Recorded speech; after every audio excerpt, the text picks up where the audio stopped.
My dear, be happy, be aware, be hardworking, be safe and live long. In the name of God, the most beneficent and merciful. आज मैं 2021 में आयोजित Bihar intermediate की परीक्षा के लिए बायोलॉजी के कुछ प्रश्न उत्तर इस वीडियो में डालूंगा और कुछ मैं हिदायत दूंगा। आप तो जानते ही एक वीडियो में बस इतने प्रश्न उत्तर डाले जा सकते हैं जो आपको कुछ अंक बढ़ने में मदद कर सकते हैं। एक वीडियो में मैं कितना डाल सकता हूँ, पर हो सकता है कि अगर खुशकिस्मती से कुछ ये भी लड़ गया आपकी परीक्षा में तो कुछ तो मदद मिलेगी ही। अगर मैं लंबा वीडियो बना देता हूँ तो अपलोड होने में भी दिक्कत होगा, जो आपके परीक्षा तक नहीं पहुँच पाएगा। इसलिए कम समय में कुछ महत्वपूर्ण प्रश्न उत्तर करके और कुछ प्रश्नों की हिदायत देकर मैं वीडियो बना रहा हूँ। अगर आपको वीडियो पसंद आए तो सब्सक्राइब अवश्य करेंगे, लाइक भी करेंगे, शेयर भी करेंगे, ताकि मुझे भी मोटिवेशन मिले आप लोगों से और आपके साथी को भी आपसे मदद मिले। तो चलिए, मैं सबसे पहले ये बताना चाहूँगा कि अगर आपसे पूछ दे कि डीएनए का चित्र, तो डीएनए का चित्र बनाना इतना आसान है कि आप जानते ही हैं कि डीएनए और आरएनए दोनों क्या है, एक न्यूक्लिक एसिड है। DNA deoxy ribose nucleic acid है और आरएनए राइबोस न्यूक्लिक एसिड है। और डीएनए के 3 घटक हैं, शुगर, फॉस्फेट और नाइट्रोजेनस बेस। और आरएनए के जो है ये शुगर की जगह पर क्या होते हैं, राइबोस होते हैं, बाकी फॉस्फेट और नाइट्रोजेनस बेस होते हैं। दूसरी बात यह है कि डीएनए में जो ये नाइट्रोजेनस बेस है, इनको 2 भागों में बांटा गया है, प्यूरिन और पायरीमिडीन में। तो आरएनए में भी तो ऐसा ही बांटा गया है, प्यूरिन और पायरीमिडीन में। फर्क ये है कि प्यूरिन के यहाँ 2 भाग एडेनिन ग्वानिन है, डीएनए में प्यूरिन के 2 भाग एडेनिन ग्वानिन है। तो आरएनए में भी ऐसा ही है, एडेनिन ग्वानिन। लेकिन जहां पायरीमिडीन की बात आई तो पायरीमिडीन में 2 भाग है, इसमें साइटोसिन और थायमिन। तो उसमें जो है साइटोसिन की जगह, आरएनए में साइटोसिन की जगह पर साइटोसिन है, परंतु थायमिन की जगह पर यूरेसिल है। अब इन बातों को अगर मद्देनजर रखकर वीडियो सुनते हैं तो आपको डीएनए और आरएनए में अंतर अगर पूछे तो काफ़ी मदद मिलेगी। दूसरी बात जान लीजिए कि डीएनए जो है क्रोमोसोम अर्थात गुणसूत्र में पाया जाता है, और आरएनए जो होता है वह जो है कोशिका द्रव या केंद्रिका में पाया जाता है। तीसरी बात कि डीएनए के जो है, डीएनए एक ही होता है और आरएनए 3 प्रकार के होते हैं, एमआरएनए, टीआरएनए, आरआरएनए। चौथी बात, डीएनए आनुवांशिक गुणों का वाहक होता है और आरएनए तो प्रोटीन का संश्लेषण करता है। 5वीं बात, डीएनए में क्या होता है, स्ट्रैंड जो होता है, जो स्ट्रैंड ऐसे नहीं होता है स्ट्रैंड, तो डीएनए में डबल होता है, परंतु आरएनए में ये डबल नहीं होता है। अब इसके साथ साथ अगर आपसे पूछ दे कि डीएनए का सचित्र वर्णन करें तो सबसे पहली बात तो जो मैंने बताया है डीएनए के बारे में, इनके संघटक, इन संघटक को बता दीजिएगा तो लगभग इनका वर्णन हो जाएगा। तब रहा चित्र की बात, तो चित्र मैं एकदम आसान तरीके से बना के बता दे रहा हूँ। डीएनए का चित्र बनाने का देखिए तरीका। ऐसे बनाइएगा जैसे सांप चलता है, सांप की चाल बनाइएगा, एकदम सांप के चाल जैसा बनाइएगा। देखिए कितना आसान है, देखिए कितना आसान है, इस तरह से दिख। चलिए देखिए डीएनए का चित्र बनाना कितना आसान है। हो गया। आप देखिए किस तरीके से, देखिए देखिए कितना आसान है, एक अनाड़ी आदमी बना सकता है। और यहाँ क्या कीजिएगा, आप डबल बंधन में क्या कीजिएगा, ए और टी को रखिएगा, और ट्रिपल बॉन्ड में सी और जी को रखिएगा। फिर इसको पलट देना है, टी ए डबल बॉन्ड में, और पलट दिया इसी को, एटी को, और एडेनिन यानी कि थायमिन एडेनिन, और फिर ये ऐसा ही रहेगा सी जी, ये डबल बॉन्ड ट्रिपल बॉन्ड में ही रहेगा। इस तरह यहां पर क्या कीजिएगा, ए टी डबल बॉन्ड, तो जहां जहां भी ए और टी पड़ेगा हर जगह एक बना लिए घर में, तो हर घर में उतना ही बनाना है। और जहां जहां ए और टी होगा या टी और ए होगा डबल बॉन्ड होगा, और सी और जी के बीच जहां भी होगा ट्रिपल बॉन्ड होगा, यानी कि 3 को बॉन्ड होगा। और ये दोनों के बीच फर्क होता है, ए टी और सी जी के बीच फर्क होता है कितने का, यानी कि 3.4 एंगस्ट्रॉम का। और इस तरह से ये जो होते हैं, इस तरह से टोटल ये ऐसे तो होते हैं कितने, 10 जो इस तरह से 10 जोड़ों के बीच, यानी कि एक जोड़ा के बीच होता है 3.4 एंगस्ट्रॉम का, तो 10 जोड़ों के बीच इस तरह के हो जाएगा कितने का, इस तरह से अगर 10 जोड़े लग रहे हैं तो उनके बीच आ जाता है कितने का, इनके बीच आ जाता है 34 एंगस्ट्रॉम का। और आसान तरीके से बन जाता है, देखिए कितना आसान तरीका है, अंतर भी आ गया, इनका रचना भी हो गया। इतना फिगर बना के और जो बोले हैं पहले चर्चा किए हैं उसके बारे में आप आसानी से बता सकते हैं। तीसरी बात यह है कि बायोलॉजी के जो है ना, आप 5वां 6ठा 7वां चैप्टर बहुत अच्छा से पढ़ लें। निश्चित इसी में से आप जो है, अगर बायोलॉजी के 5वां 6ठा और 7वां चैप्टर को खूब अच्छा से पढ़ लेते हैं भारती भवन वाले, तो समझ लीजिए कि आपका 70% इन्हीं तीनों चैप्टर से लड़ जाएगा। उसके बाद से मैं अगला जहां तक हो सकता है इस वीडियो में मदद करता हूँ। अगर बाय द वे आपको आ जाए एड्स के बारे में, बीमार में अगर एड्स के बारे में आ जाए, इससे पहले मैं ये बताना चाहूंगा कि पहले मानव स्वास्थ्य के बारे में, तो अगर मतलब आपको आ जाए स्वास्थ्य का वर्णन करने के लिए, या स्वास्थ्य से क्या समझते हैं, और एक अच्छे स्वास्थ्य से, चाहे एक अच्छे स्वास्थ्य से क्या समझते हैं, या स्वस्थ रहने के लिए हमें क्या उपाय करना चाहिए, तो ये सब आम बात है। ये तो मतलब कॉमन सेंस से भी लिखा जाते हैं, लेकिन अगर आपसे नहीं लिखाते हैं तो मैं कुछ मदद कर देता हूँ।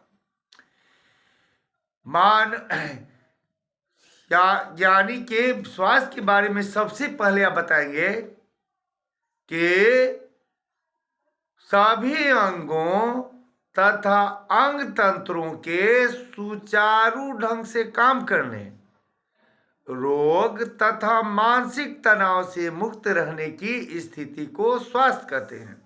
और अच्छे स्वास्थ्य के लिए हमें सबसे पहले तो साफ सुथरा रहना चाहिए और संतुलित भोजन लेना चाहिए।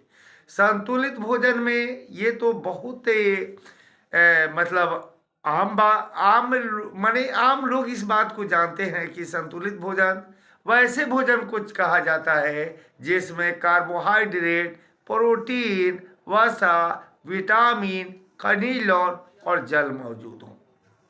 कार्बोहाइड्रेट तो आपको मुख्य भोजन में क्या आता है, रोटी चावल, तो रोटी और चावल के जो भी सामान है जैसे रोटी और चावल के समान क्या है? ये चावल हो गया, मक्का हो गया, गेहूं हो गया, बाजरा हो गया, ज्वार हो गया।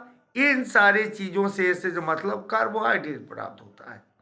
और जितना जो यानी कि हम इन मतलब वो चावल और रोटी के बाद जो सामान लेते हैं खाने में, तो क्या लेते हैं? खास करके हम लोग चावल और रोटी के बाद दूध लेते हैं, मांस मछली लेते हैं, अंडा लेते हैं, दाल लेते हैं। ये सब, इन सारे सामान में प्रोटीन होते हैं।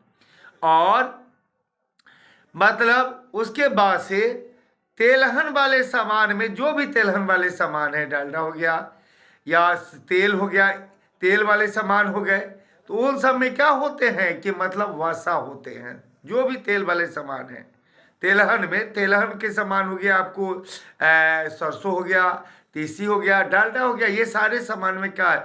यानी कि तेल में होता है वसा। जो भी तेल है उसमें वसा होता है। और तब रहा विटामिन, तो सारे फल सब्जी में विटामिन होता है। तो विटामिन, खनिज लवण और जल सारे फल सब्जी में होते हैं। अब उसके बाद से हमको व्यायाम करना चाहिए अच्छे स्वास्थ्य के लिए। और व्यायाम हद से ज़्यादा नहीं, ज़्यादा यानी कि व्यायाम उतना ही करना चाहिए जितना पौष्टिक आहार लें। उस तरह आवश्यकता अनुसार हमें जो है आराम भी करना चाहिए। तीसरी बात ये रही कि हमें खुली हवा में रहनी चाहिए, स्वच्छ हवा में रहनी चाहिए। चौथी बात है कि जो मतलब दुष्कर्मों से बचना चाहिए। न तो इससे क्या होता है कि मतलब दुष्कर्म से भयंकर भयंकर रोग होते हैं, जैसे एसटीडी रोग है ना, एसटीडी रोग। तो इसमें जो होता है एसटीडी का आप फुल फॉर्म जानते ही हैं, सेक्सुअल ट्रांसमिटेड डिजीज। और इसको हिंदी में बोलते हैं लैंगिक, इसको बोलते हैं, इसको हिंदी में बोलते हैं लैंगिक जनक संचरित रोग। और यह रोग यौन संबंध से यह रोग होता है। यौन संबंध से होने वाले रोग को यौन संबंध से होने वाले रोग को कहते हैं लैंगिक जनन, है ना। ये क्या बोलते हैं कि आपको यौन संबंध से होने वाले भयंकर रोग को क्या बोलते हैं? लैंगिक जनन संचारित रोग, अर्थात सेक्सुअल ट्रांसमिटेड डिजीज, शॉर्ट में एसटीडी बोलते हैं। इन रोगों में तो सबसे भयंकर होता है एड्स। और एड्स का जो है ना, एड्स बहुत भयंकर रोग होता है। इसमें प्रत्येक वर्ड का, प्रत्येक लेटर का अलग अलग मानी होता है। ए से होता है एक्वायर्ड, ए से होता है एक्वायर्ड। आई से होता है इम्यून,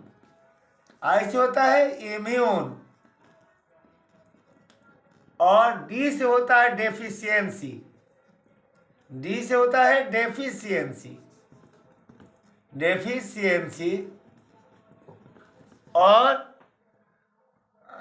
होता है डेफिशिएंसी, और एस से होता है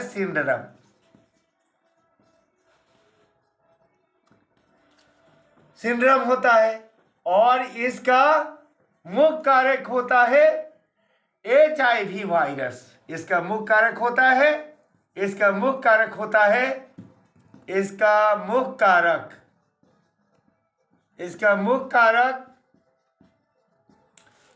HIV वायरस, HIV होता है।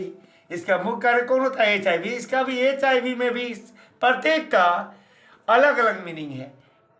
प्रत्येक का जो है फुल फॉर्म होता है, यानी कि एच से होता है ह्यूमन, एच फॉर ह्यूमन, और आई फॉर इम्यूनो,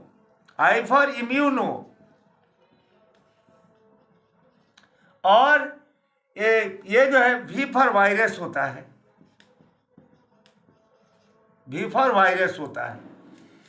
और अगर इतना भी लिख देते हैं तो समझ लीजिए कि आपके 5 नंबर में तो 3 नंबर इन्हीं में, 3 नंबर इतना ही सजाने में आ जाएगा। और सब कोई जानता है कि इस रोग के कारक क्या हैं, है ना। ये रोग खास करके फिजिकल कॉन्टैक्ट यानी कि शारीरिक संबंध से फैलता है। और दूसरी बात ये जो है, ये रोग जो है, और दूसरी बात यह है कि ये खास करके रक्त के आदान प्रदान से यह फैलता है। और इस रोग का मुख्य कारण, इस रोग का तो मुख्य कारण मैंने पहले ही बताया कि इसका मुख्य कारण होता है यौन संबंध, यानी कि इसको हम साधारण रूप से ये समझ सकते हैं कि गलत आचरण से ये रोग होता है। अगर बाय द वे किसी रोग के बारे में आ जाए, जिस रोग के बारे में आप नहीं जानते हैं, तो सबसे पहले तो ये आपको अंदाजा अगर है कि ये रोग संचरित है, यानी कि ट्रांसमिटेड है, तो आपको यह ध्यान देना है कि जो भी ट्रांसमिटेड रोग हैं उसमें क्या है, यानी कि संपर्क से बचना है। और संपर्क से मतलब केवल बॉडी संपर्क से नहीं, यानी कि वैसे रोगग्रस्त व्यक्ति के कपड़े से भी बचना है, उसके भोजन से भी बचना है, उसके साथ उठने बैठने से भी बचना है, यानी कि उसे दूरी बनाना है। इसी तरह के रोग जो आपके सामने से गुजर रहे हैं, खास करके ये आपके सामने से जो रोग गुजर रहा है कोरोना वायरस, इसमें बहुत सारे संचरित रोगों के बारे में शिक्षा मिल जा रही है कि जो भी संचरित रोग है उसमें काफ़ी बच के रहना है, किस तरह से रहना है।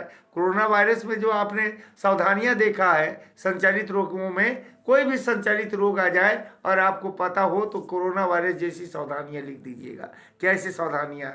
तीसरी बात ये होनी चाहिए कि मतलब इसमें जहाँ तक हो जाए इलाज में देरी नहीं करना चाहिए। चौथी बात, सफाई सुथराई पर पूरा ध्यान देना है। पांचवी बात, जहाँ मतलब संचरित रोग के बारे में जानकारी हो जाए उस जगह पर नहीं जाना है। अब रहा कि किसी तरह के रोग में, अब एक वैसा रोग है जिसका अब आपको सिम्टम पूछ रहा है, तो अगर उसके बारे में माने लक्षण पूछ रहा है, उसके बारे में थोड़ा भी जानकारी नहीं है, तो ये जान लीजिए कि अधिकांश रोगों का पहला लक्षण बुखार रहता है। अधिकांश रोगों का पहला लक्षण बुखार रहता है। अगर बाय द वे थोड़ा भी जानकारी नहीं है तो कम से कम उसके लक्षण के बारे में बुखार बता देंगे। एक पशु में होने वाला एक रोग होता है एंथ्रेक्स। पशु में जो होने वाला रोग होता है एंथ्रेक्स, वो उस रोग का कारण होता है बैसिलस एंथ्रेसिस बैक्टीरिया, जिसमें क्या होता है कि पशु जो है ना, सबसे पहले जो है पशु जो है लंबी लंबी सांस लेता है, उसके बाद से उसकी गर्म सांस निकलती है। तीसरी बात जो है पशु जो है एकदम मन मारे रहता है। चौथी बात जो है ये जो है पशु जो है भोजन करना बंद कर देता है। तो ये सब जो है मतलब इसके लक्षण हुए, और इसके बारे में मतलब 2 ही नंबर का लिखने के लिए आ सकता है। एक हेपेटाइटिस है, तो हेपेटाइटिस में भी मतलब क्या होता है, सर्दी जुकाम बुखार,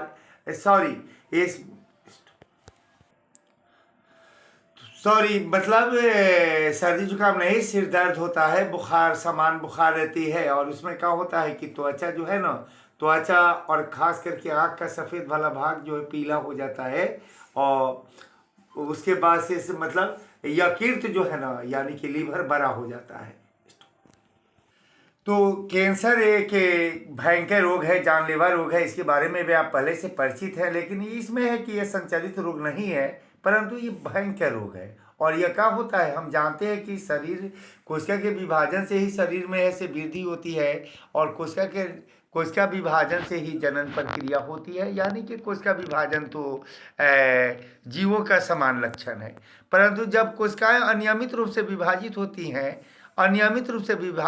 हैं तो किसी अंग में कोशिकाएं जब अनियमित रूप से विभाजित होती हैं तो क्या होता है, ट्यूमर का निर्माण होता है। और ट्यूमर जो है ना, वही ट्यूमर जो है एक तरह का कैंसर है। लेकिन यह ट्यूमर 2 प्रकार का होता है, एक विनाइल ट्यूमर होता है और एक ऐसे जो मैलिगेंट होता है। तो मैलिगेंट ट्यूमर होता है, तो मैलिगेंट ट्यूमर जो है यही वास्तविक कैंसर है। और यह कैंसर जो है इसमें होता है कि कहीं एक जगह पर कहीं एक जगह पर ऐसे जो ये ट्यूमर शुरू होता है और लगभग सभी अंगों को लगता है सभी अंगों को प्रभावित करने। और यह जो होता है यह ट्यूमर जो कैंसर के यह ट्यूमर जो होता है जो मतलब वास्तव में कैंसर होता है, जो ट्यूमर वास्तविक कैंसर होता है वह ट्यूमर 5 प्रकार का होता है। एक हो गया सार्कोमा, यह सनोजी ऊतक में होने वाला जैसे चर्बी इत्यादि है ना। ये जो है लिम्फोमा लसिका ऊतक में होने वाला है। और ये कार्सिनोमा जो अधिछद ऊतक में होता है। और लाइपोसा जो वसा ऊतक में होता है। और ल्यूकोमिया जो रुधिर कोशिकाओं को निर्माण करने वाली कोशिकाओं में होता है।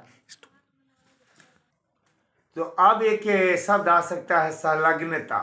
तो संलग्नता के बारे में कुछ बता देना चाहता हूं कि एक ही क्रोमोसोम पर उपस्थित वे जीन या एलील जो अर्धसूत्री विभाजन के समय बिना एक दूसरे से अलग हुए एक पीढ़ी से दूसरे पीढ़ी में हस्तांतरित होते रहते हैं, तो उन्हें संलग्न जीन कहते हैं। और ऐसी घटना को है ना संलग्नता कहते हैं।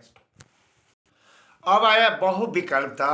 तो एक लक्षण के लिए है ना दो या दो से एक लक्षण के लिए जब बहुत से जो अलील का होते हैं, बहुत से वैकल्पिक अलील जिम्मेवार होते हैं, तो ऐसे कहते तो उसे कहते हैं बहुविकल्पता।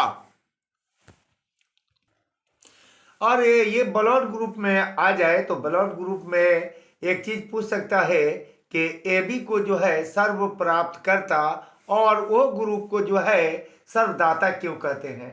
तो AB जो है ना सभी ग्रुप से ब्लड प्राप्त कर सकता है, इसलिए AB को जो है हम सर्व प्राप्त करता और वो सभी ग्रुप के लोगों को रक्त प्रदान कर सकता है। इसलिए से जो सुने हैं AB जो है ना AB एक साथ जो है AB जो होता है एक A ग्रुप होता है, B और एक AB और एक O ग्रुप होता है।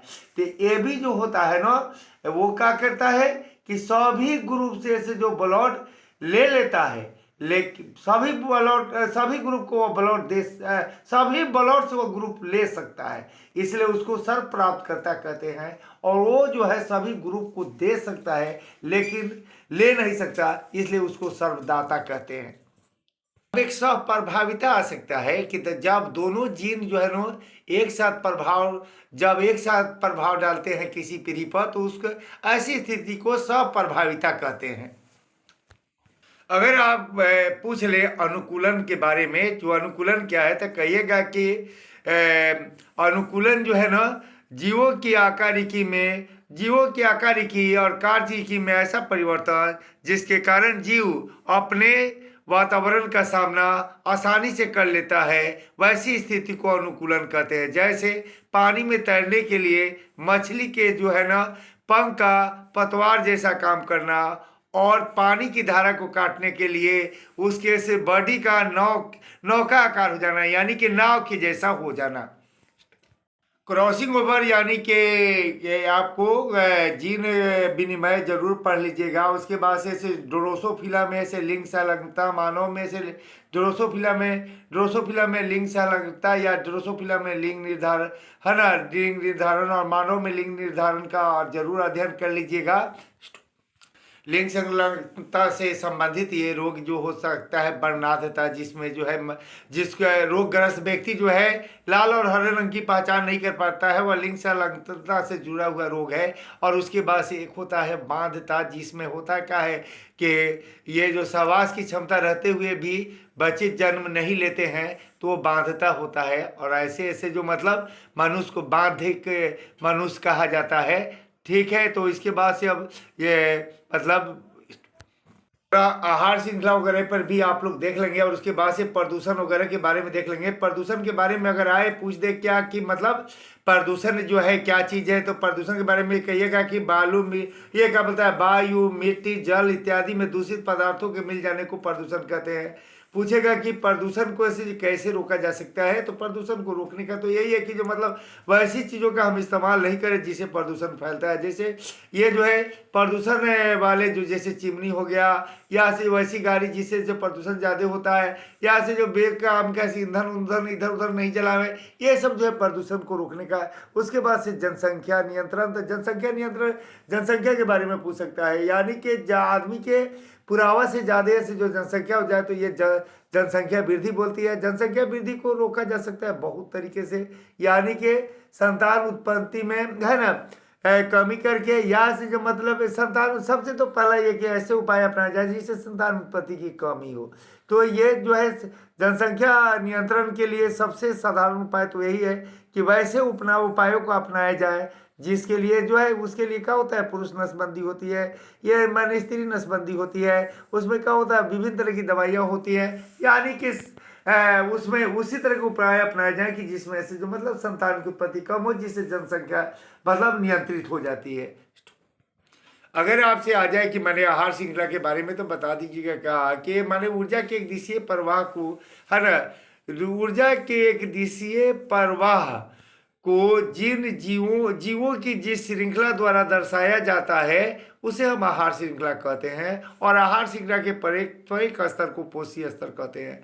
और जैसे हो गया क्या कि पौधा, चूहा, सांप, बाज, इस तरह से अनेक तरह के जीव होते हैं, जैसे पौधा, खरगोश, और ऐसे जो बाज, उसके बाद से हो जाता है क्या कि पौधा, उसके बाद से कीट, और कीट के बाद मेढक के बाद सांप के बाद बाज।